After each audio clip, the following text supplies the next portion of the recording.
All right, we're ready to start the commandments, actually, which is in chapter 5 of Deuteronomy, and we'll begin with verses 6 and 7. It says, I am the Lord thy God, which brought thee out of the land of Egypt, from the house of bondage. Now, I'm sure you've seen plaques with the Ten Commandments on them. Most of them leave out that part. And I think that's a serious mistake, actually. And I noticed there was someone from 3ABN that was had developed a Ten Commandments chart, and they put that text on it. And it was the first time I'd seen that. But what this is actually telling us is that I'm the God of miracles. You know, you were slaves. They didn't want to let you go, but I got you out. And so before he lists the commandments, he reminds them that I have the power to cause you to do these things. I have the power to make you keep the commandments. He doesn't do it against their will, of course, but it's a miracle to be a commandment keeper. And he's telling us that I can perform that miracle. So instead of the commandments being a list of don'ts, don't do this, don't do that, make sure you don't do that, it's a list of promises that God says, this is how I can make you. I can create in you these kinds of habits. And if you allow me to do what I did for Israel, then you can become like this, which of course is like him. That's the way he is. Then we hit the first commandment in verse 7. Thou shalt have none other gods before me. Now, of course, the more obvious worshiping of other gods is nothing that would ever be a problem to us. But there are some more subtle ways that we can become a commandment breaker on this one. So in Patriarchs and Prophets 3:05, it expands this commandment a little bit. It says, Jehovah, the eternal, self-existent, uncreated one, himself the source and sustainer of all, is alone entitled to supreme reverence and worship. Man is forbidden to give to any other object the first place in his affections or his service. So we become a worshiper of another God when the service of God is not number one in our mind and in our way of living, or our affections are not number one on him. If there's something else, usually when people start courting, they develop an idol because they care more about that other person than they do about God. Doesn't have to be that way, but that's the way it is a lot of times. And there's just no end of things. Money is an idol to some people. They will do anything to get money. They will be quiet instead of telling the truth. They will not tell somebody what's wrong with the car they're selling so that they get what they want for it. There's just so many ways that money can become more important than God. And so that's a good definition. Man is forbidden to give to any other object the first place in his affections or his service.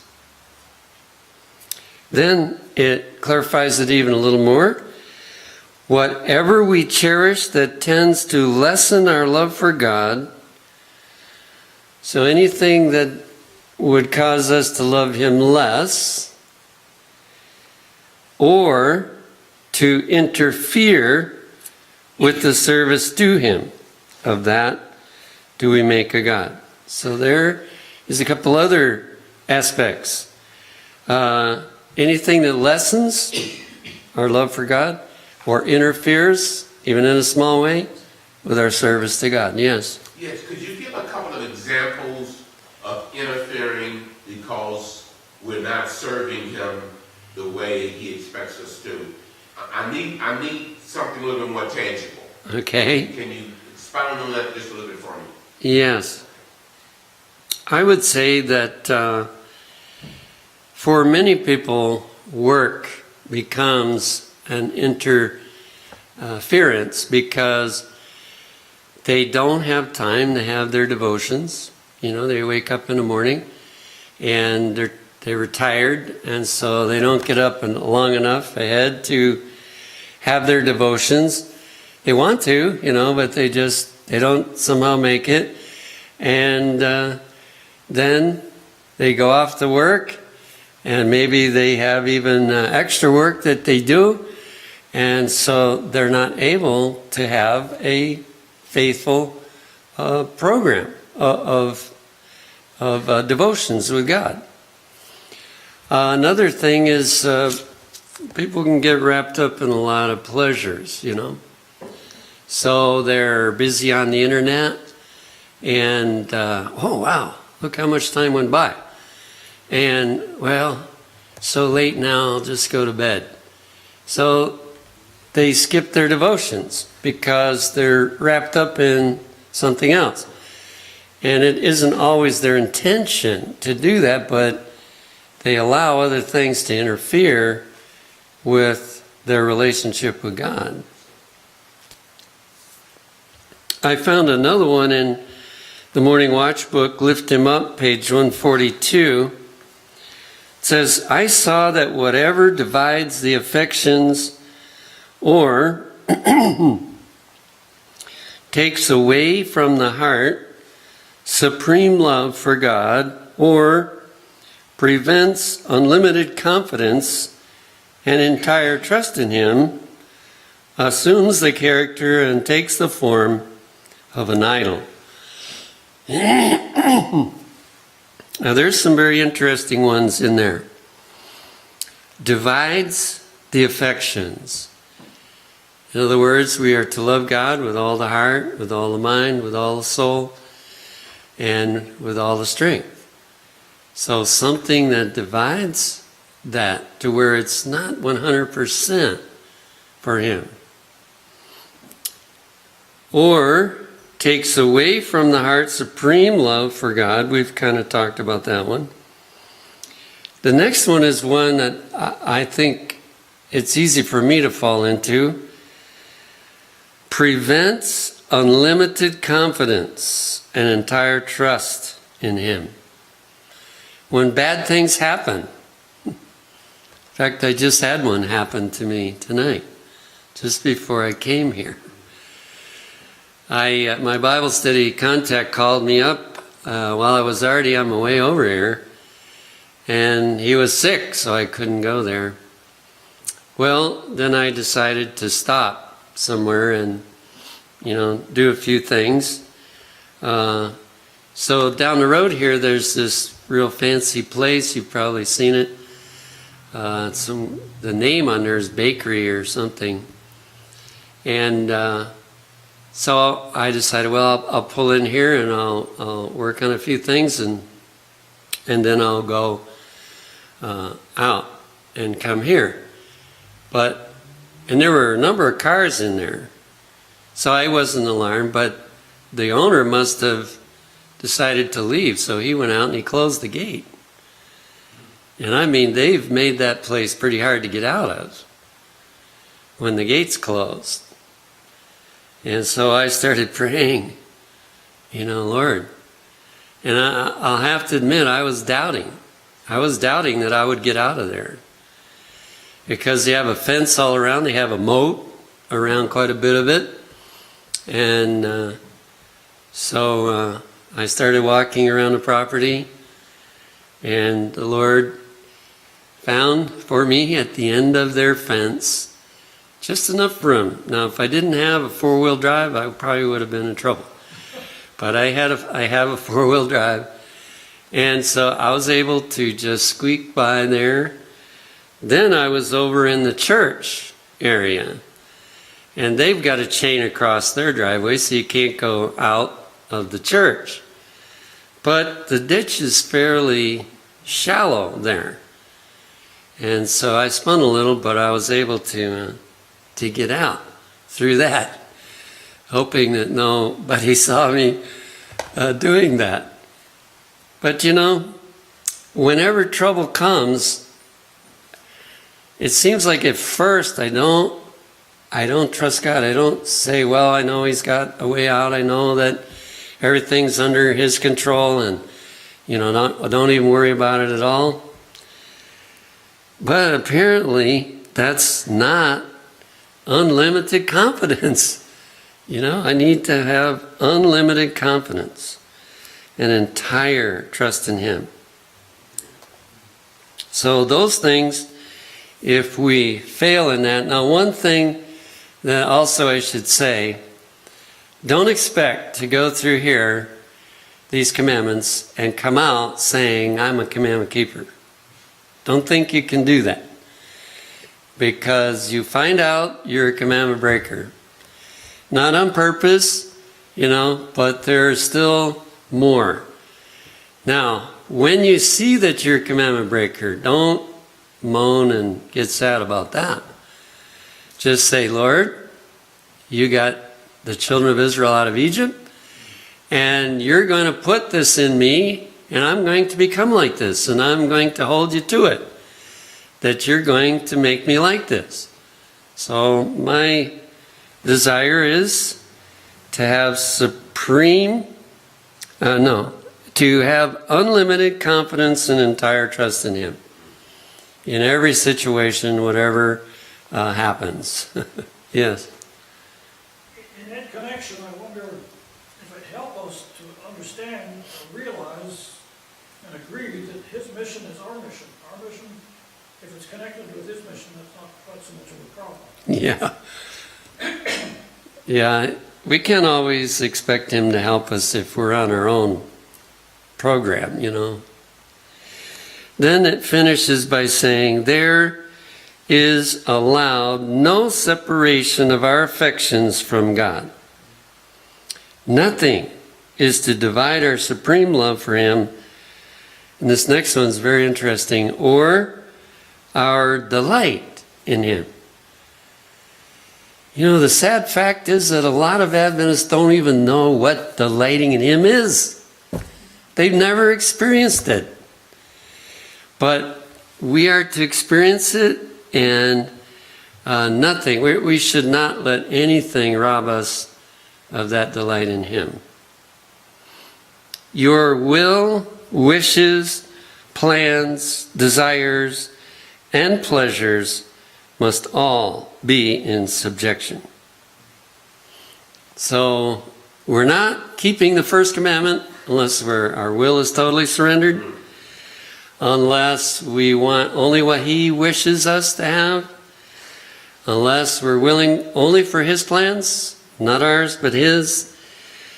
If we are desiring what He desires for us, and if any pleasure that's not according to His desire, we're willing to give it up and find pleasure in only those things that He wants us, then we become keepers of commandment number 1. We don't have any God before us. Can I ask a question? Sure. I heard that thou shalt was not a good translation. Is that true? I can't say for sure on that, but I do feel from the first verse that it changes it to positive. In other words, you will not. You will not have other gods before me. You will not swear. You will not break the Sabbath. It's not a list of don'ts. Now, maybe I should look that up and see if actually in the translation it's different. There's Yes. several places Sister White speaks of the commandments as promises rather than Yeah. commandments. And it's, that you won't have to bow down to other gods because you have me. You won't have to steal because I'll supply your needs. You won't have to kill because I'll put love in your heart for Yeah. you. Yeah, you know, why would we want any other God? There's nobody that can do for us what he can do for us. He is the one that answers all our needs, that gives us pleasure, that makes our life worthwhile. So, yeah, it really is a positive thing. And one of my favorite promises is where Ellen White says, every command is a promise.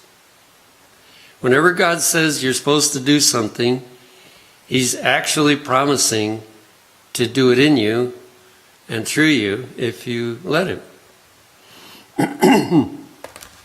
Okay, then we come to the second commandment, Deuteronomy 5, verses 8 through 10. Thou shalt not make thee any graven image, or any likeness of anything that is in heaven above, or that is in the earth beneath, or that is in the waters beneath the earth. And then I noticed in the book of Deuteronomy, he doesn't just stop with that general statement. He says, don't worship the sun, don't worship the moon, don't worship four-legged creatures. And he just goes down and lists all the things that anybody ever worshipped. He lists it to make sure that we understand what he's talking about. But this general statement should be good enough. Now it adds something interesting here. Thou shalt not bow down thyself unto them, nor serve them, for I, the Lord thy God, am a jealous God. That's marriage language. So what he's saying in the second commandment is that when we allow him to take charge of our life, it's like we're married to him. And if we let anything else become too interesting to us, then he becomes jealous because we promised that we would only be for him. And so that's a very important word in there. Then it says, visiting the iniquity of the fathers upon the children, unto the third and fourth generation of them that hate me. Now, hate doesn't necessarily mean what we think of it, but it means those that don't want to serve me, you know. They love other things more than me. They really don't want to serve me. And it is announcing the law of heredity here. If we practice a sin, it will travel 4 generations. Now, if we conquer it, maybe that helps it to go less. I don't know for sure. But you will see, and I have seen, my weaknesses in my children, and it travels, unfortunately. That's one reason we need to conquer as fast as possible our weaknesses, because they do travel for 4 generations.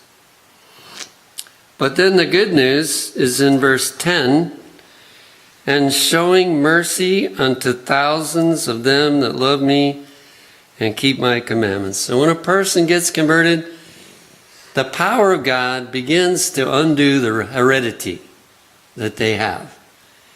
And, you know, he's capable through his power of getting rid of all the bad heredity that we have. Not that we won't struggle maybe with something still, but we can stop doing it.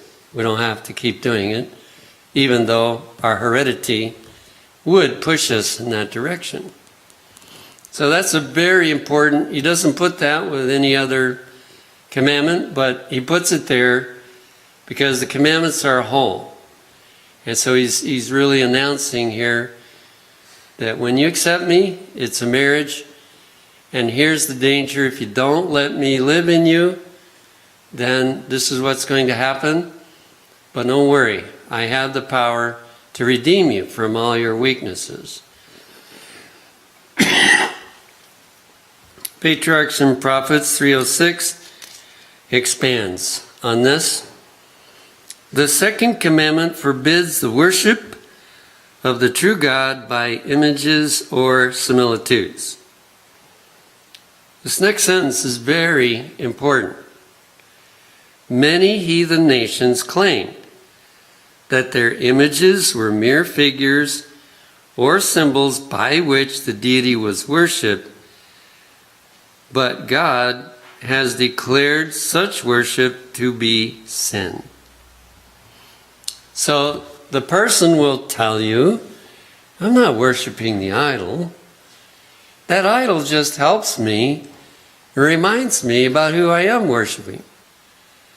And that's the reason that God's made it so plain. No, I don't accept that either. I don't want you to make anything to remind you of me.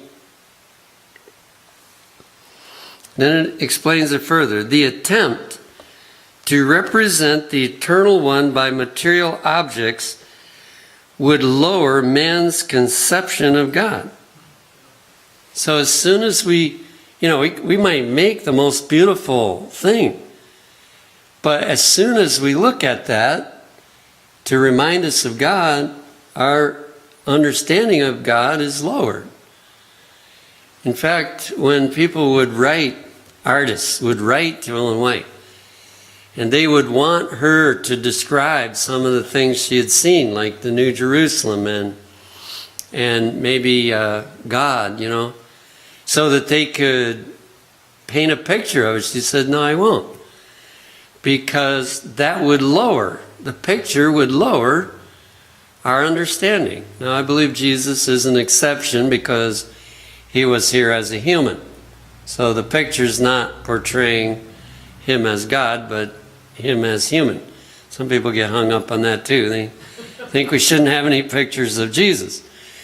But the things that have to do with God, the New Jerusalem, it's better for the imagination to be free of anything that we would use to remind us about it.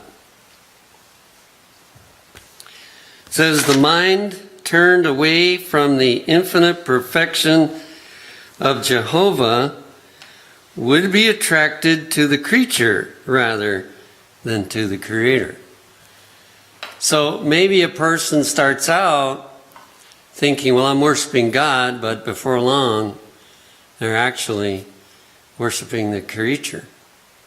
Yes. There might be some latitude, though, for representations of, heaven and such. We do have the sandbox illustration of the sanctuary that God gave, and it's just to be a representation of what is. It doesn't anywhere come near the glory of the heavenly temple, even Solomon's didn't. But so there is some latitude, it seems like, to describe and to portray some of these symbols, but short of God, of course. Yeah. Well, it would be sure okay to do the sanctuary because God told him to do that.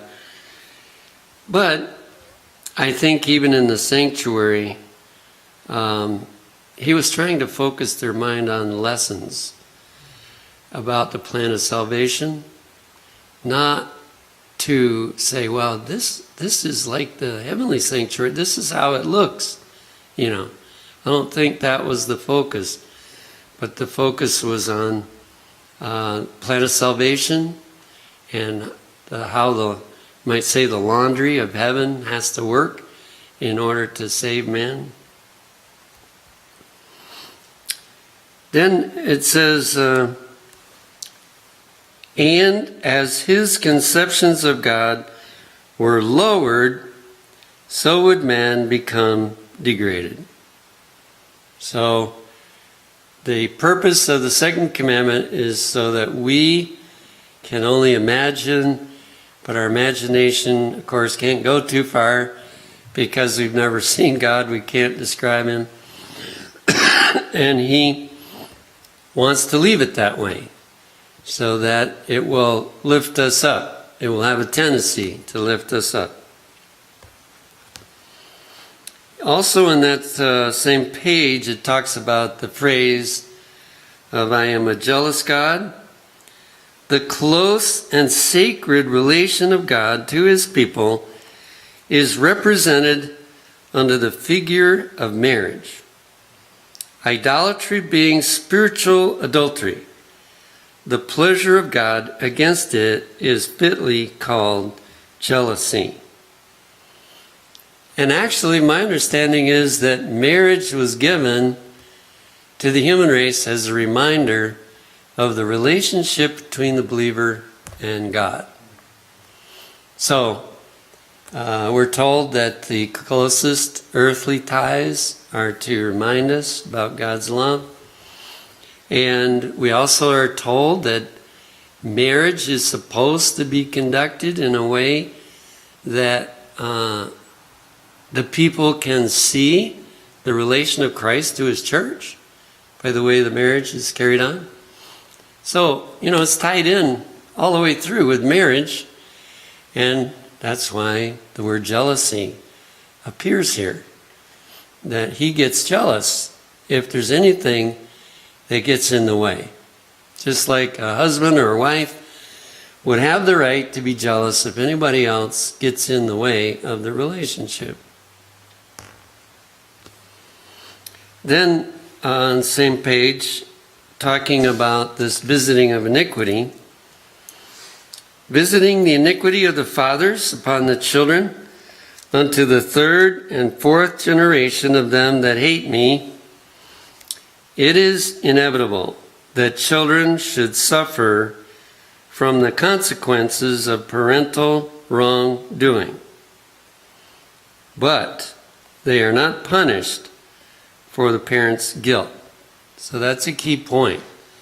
God doesn't punish the children because the parents have sinned.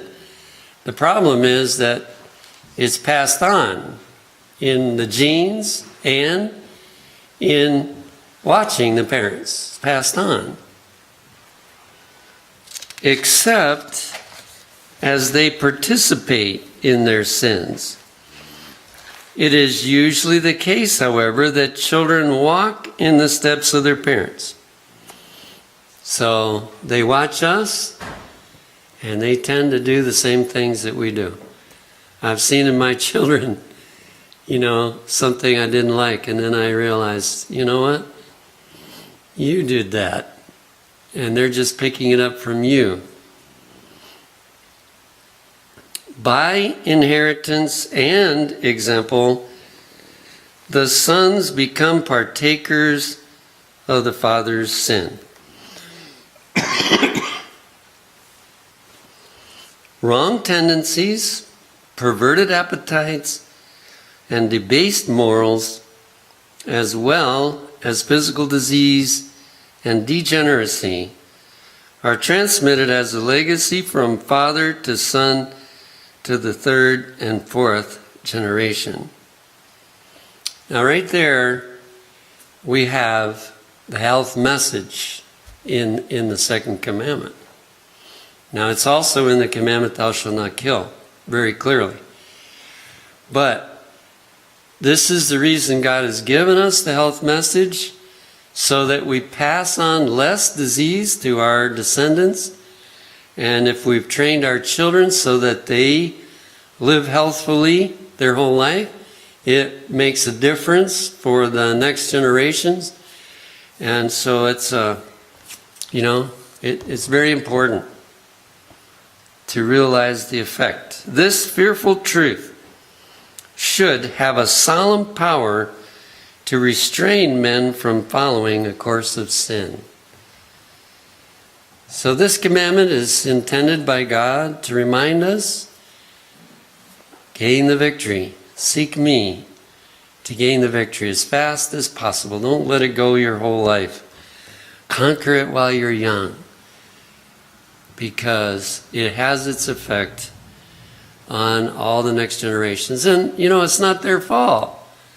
They have this struggle, and they have it because we passed it on to them. It's not really fair. And yet that's the way it works. And so it's a real call to help. From the book Temperance, page 174, it says, our ancestors have bequeathed to us customs and appetites which are filling the world with disease. Now, of course, an Adventist doesn't involve themselves in alcohol or cigarettes or a lot of these things, but that's not the end of the list. And for instance, if we live a life with very little exercise, that has a harmful effect upon us. If we live a life without adequate sleep, now sometimes people can't help it, they try to sleep, but they have trouble. But if we, as we say, burn both ends of the candle, that has its effect. Not only on us, but even on our children. They have a struggle with that too. It says, the sins of the parents through perverted appetite are with fearful power visited upon the children to the third and fourth generations. The bad eating of many generations, the gluttonous and self-indulgent habits of the people are filling our poorhouses, our prisons, and our insane asylums. So it's quite serious. The grosser things especially, intemperance in drinking tea and coffee, wine, beer, rum, and brandy, and the use of tobacco, opium, and other narcotics has resulted in the mental and physical degeneracy, and this degeneracy is constantly increasing. So this is a very important commandment to understand. It should motivate, anyone that cares at all about the commandments. It should really motivate them to realize it's not just me. What I do, it doesn't just affect me. There are people that watch me, but then there's heredity and those that come in my downline. And so all of those are affected by what we do. But we'll end with the encouraging part, Patriarchs and Prophets 3:06, showing mercy unto thousands of them that love me and keep my commandments. In prohibiting the worship of false gods, the second commandment by implication enjoins the worship of the true God. So we can't just not worship idols, we have to also worship God. And to those who are faithful in His service, mercy is promised. Not merely to the third and fourth generation, as is the wrath threatened against those who hate Him, but to thousands of generations.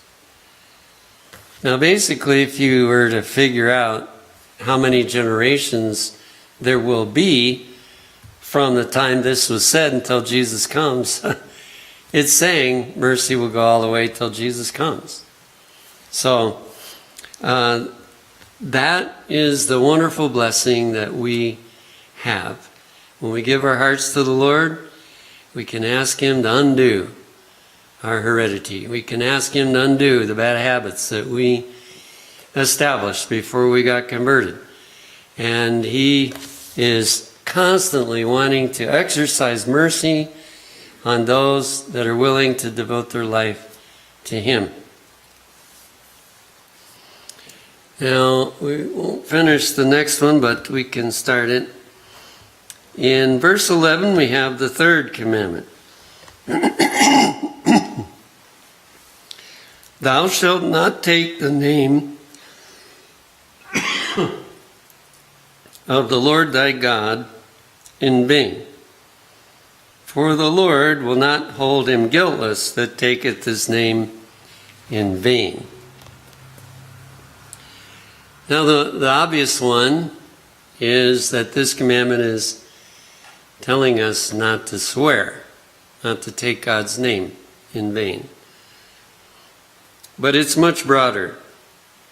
Again, from Patriarchs and Prophets, this commandment not only forbids false oaths and common swearing, but it forbids us to use the name of God in a light or careless manner, without regard to its awful significance.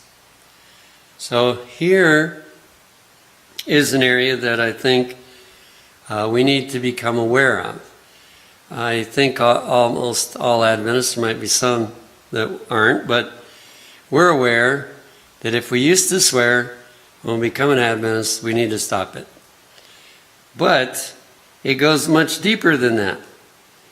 When we use the name of God, even in prayer, if we fail to understand the sacredness of that name, yes.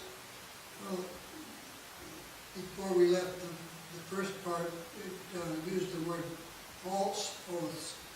That seems to leave it open for a true oath where we, like in a judgmental situation, where we take an oath to tell the truth and nothing but the truth. Right. In fact, I read one statement where Ellen White said, of all people, we should be able to put our hand on the Bible and swear to tell the whole truth, because we're supposed to tell the truth without putting our hand on the Bible.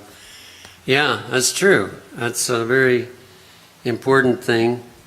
Someone might get the idea that they shouldn't do that in the court, but it's not saying that. Okay, here it magnifies this use of God's name a little more.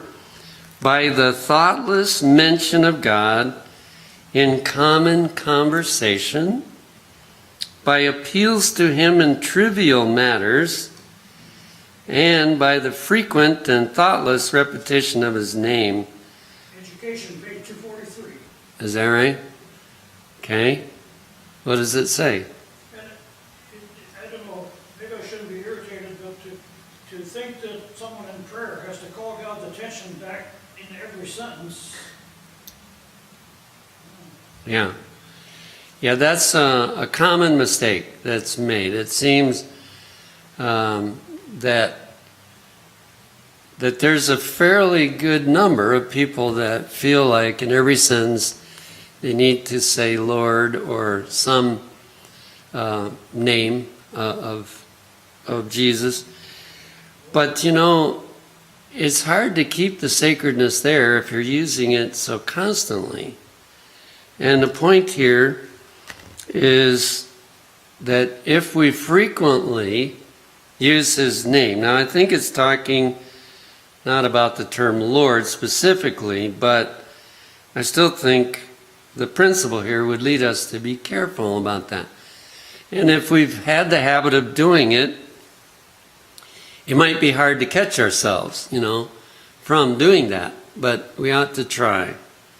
That quotation, even in prayer, Right. frequent or needless repetition of the name of God should be avoided. Right.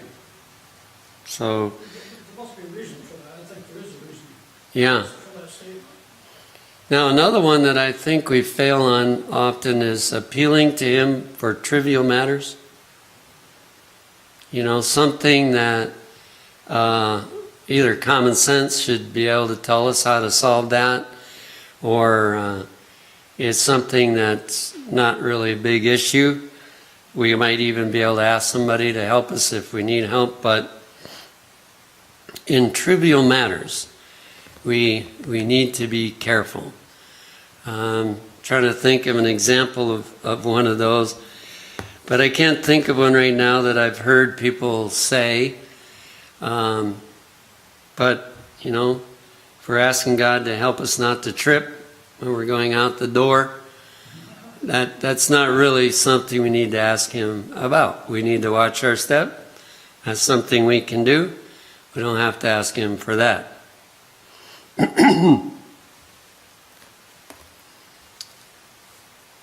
Then it quotes this verse from Psalm 111:9, "Holy and reverend is His name." And while we're thinking about reverence, you know, this third commandment is about reverence. And most Adventist churches are not that reverent. Now, I don't think the reason why Catholics are reverent is valid, but they do have a lot more reverence in their churches than what Adventists have.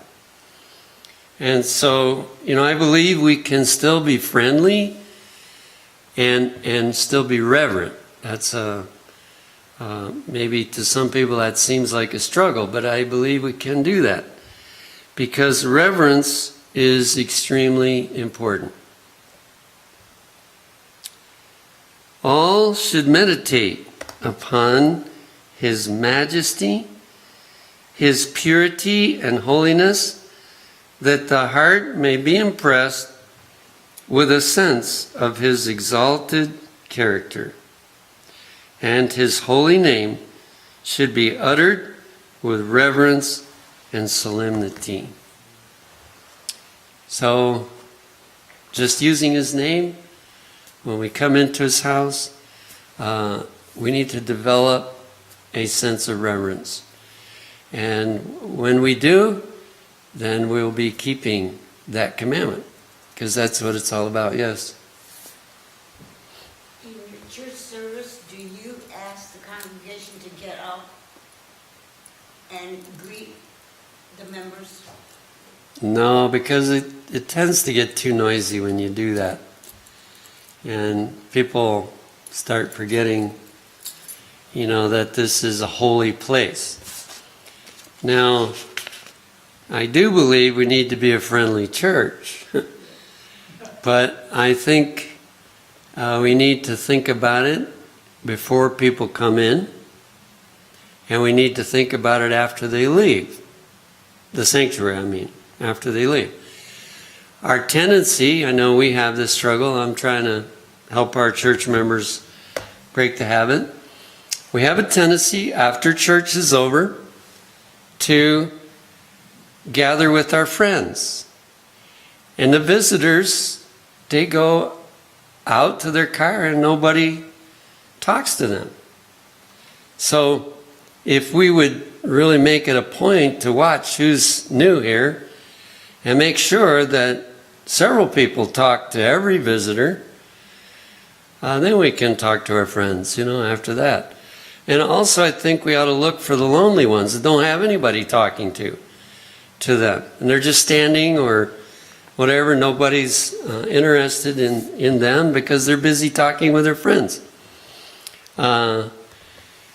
If we would do that, then we wouldn't have to, in the church service, ask people to greet everyone. And, you know, when it's orchestrated from the front, how friendly really is that church? If they have to be told to be friendly, how friendly are they? I don't think they're too friendly. Stand up and shake hands with everybody. Yeah, so no, I don't do it. But if they do it here, don't get me in trouble. You know, I know a lot of churches do it here. So I mean, in a lot of Adventist churches, they do it. Well, that's probably a good place to stop.